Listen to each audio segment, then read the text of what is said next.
in the middle class, not just the 1%.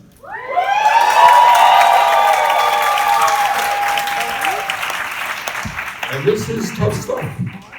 This is tough stuff, and you don't see this discussed on TV. You don't hear it in Congress. But the truth is, we are moving toward an oligarchic form of society. You all know what that means.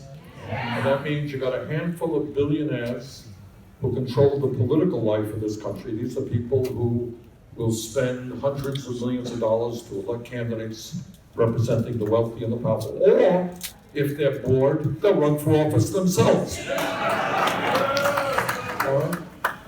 And then you got oligarchy in the sense of our economy. Again, we don't talk about this enough, and I'm happy that our campaign has kind of forced this discussion of the grotesque level of income and wealth inequality that exists right now.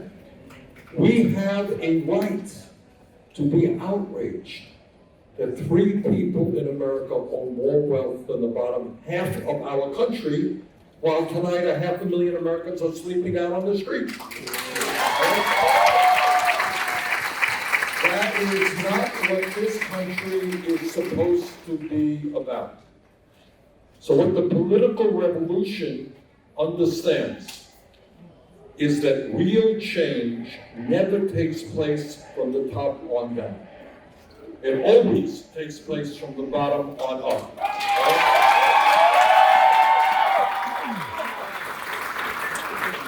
That is the history of the labor movement in this country. That is the history of the civil rights movement in this country. That is the history of the women's movement in this country. That is the history of the gay rights movement in this country. That is the history of all of those fighting for real immigration reform. So here is the story. Right now, you live in a nation, and I can tell you this as a United States Senator, where virtually everything that comes to the floor of the Senate is determined by the wealthy and the powerful. The American people want to raise the minimum wage to a living wage. We don't see that legislation. The American people want campaign finance reform. We don't see that legislation. The American people want immigration reform. They want criminal justice reform. That ain't coming to the floor of the Senate. The only thing that comes are tax breaks for billionaires and right-wing judges. So what does it mean? What does the political revolution mean? It means, A, that we fight for a progressive agenda that works for working families, not just the 1%. And you all know what that means. I won't give you the whole litany of things. It means you raise the minimum wage to $15 an hour. We strengthen unions in America. Equal pay for equal work. It means that when we reach out to young people, we will tell you, and I don't know how many of you know this, 50, 60 years ago, you know how much it cost to go to the University of California? Anybody know? Zero. Virtually nothing. And now, people are going deeply into debt to go to college. That's why we will make public colleges and universities tuition free. And why we will cancel all student debt. And why we will tell the billionaire class and the wealthiest people, the largest corporations, they will start paying their fair share of taxes. And there's another issue I just want to touch on. And I'll tell you, the more I study it, the more worried I become. And that is this climate change situation now. I want you all to know it is very frightening. And what the scientists are telling us, if we do not act in an extraordinarily unprecedented, aggressive way to transform our energy system away from fossil fuel to energy efficiency and sustainable energy, the planet that you guys, young people, and your kids, and your grandchildren will be inheriting will be increasingly uninhabitable and unlivable. We are talking about sea levels swallowing up major cities all over the world. Miami, New York, being underwater in 50 years. Right now, Venice, Italy, one of the most beautiful cities in the world, underwater from unprecedented levels of rain. Same thing happened in Houston, Texas. I don't have to tell you about drought and wildfires here in California. You have lived that experience.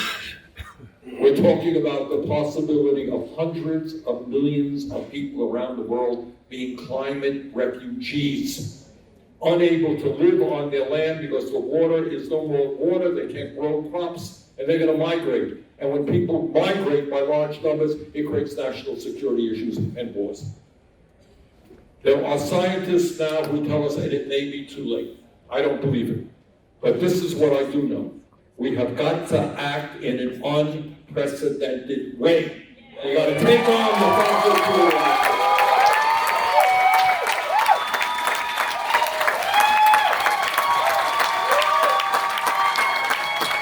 We are fighting, literally, guys, we are fighting for the future of this planet. And anybody who tells you that climate change isn't real or isn't serious really is doing a terrible disservice to their own kids. All right? So I am proud to tell you that we have listened to the scientists. We have brought forth, along with people like Alexandria Ocasio-Cortez,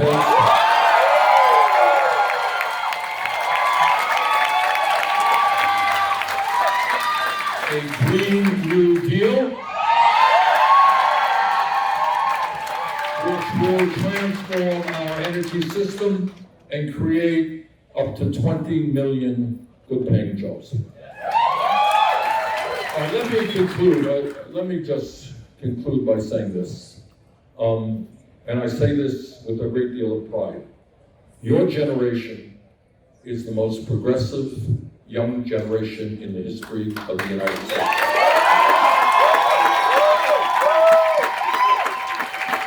You should be very proud of it. Your generation is anti-racist, you're anti-sexist, you're anti-xenophobia, you're anti-homophobia, and you're anti-religious bigotry.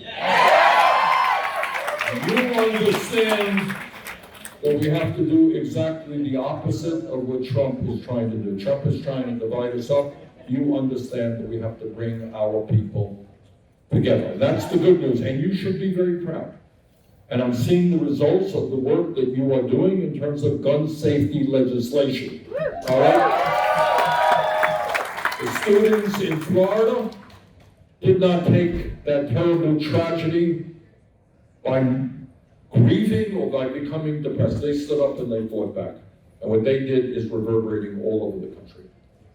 Your generation is literally internationally, not just in America, leading the effort on climate change, demanding divestment, demanding the transformation of our energy system. That's what your generation is doing. That's the good news. Here's the bad news. Bad news is your generation does not vote in the kinds of numbers that it should be voting. All right?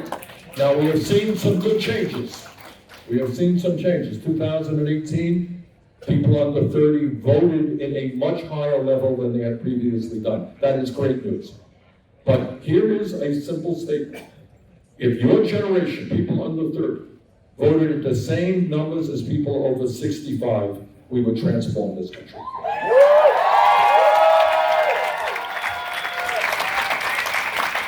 So what I'm here tonight to ask you to do, and I know you guys are involved in the political process, reach out to your friends, to your co-workers, to your fellow students. Tell them you are sick and tired of hearing them moaning and groaning and complaining. That if they want to deal with the issue of student debt, if they want to deal with climate change, if they want to deal with sexism and racism and homophobia, complaining and moaning and groaning ain't going to do it. The only way we do it is when millions of young people, working people, get involved in the political process, stand up and fight for justice.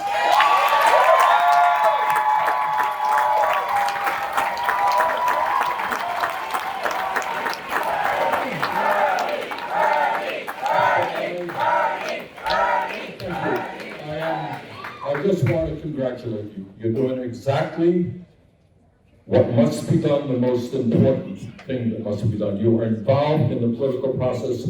You are prepared to transform this country. Let's go forward together. Thank you.